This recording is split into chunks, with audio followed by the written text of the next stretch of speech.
optimistic about where the world will be 50 years from now. I hope I'm around to see it, but I think we can already see the shape of things in some ways.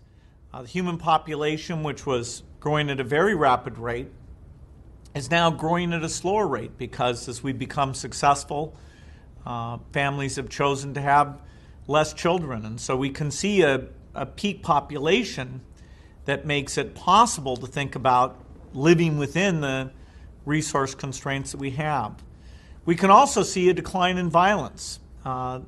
It's amazing now because we hear about all the violent things around the world, but every century the world has had a lot less war, a lot less violent deaths, and we've come to value the work that's being done but in other countries, making great products, and really think together about humanity's common future. The pace of innovation will need to surprise us in some ways. What form this great energy source will be that will avoid us destroying the environment. That's an invention that's very, very important.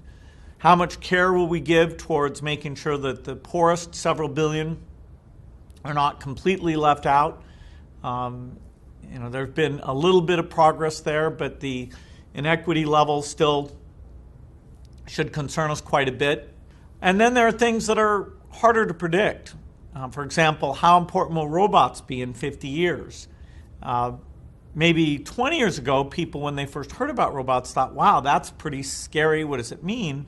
But then when it didn't really happen, they stopped thinking about it. It's almost like only a curiosity in the movies or toys. And yet, clearly in the decades ahead, the cost, the capabilities will mimic what we've seen in science fiction. And so we'll have to see, how do we take advantage of that? As we're living longer, how do we find fulfillment? What does a working career look like in terms of timing? The world will have aged on average, and that brings with it very interesting problems. And so it's not without challenges, but the path of extended lifespan, more science, more global understanding, sense of our common humanity, more education, more ability to watch a great course and not give up the curiosity that you're born with, but try to think about the world and where it can go and how you can contribute to it. I think all of these things are taking more advantage of our innate capabilities and will allow us to make 50 years from now a far better place than even what we have today.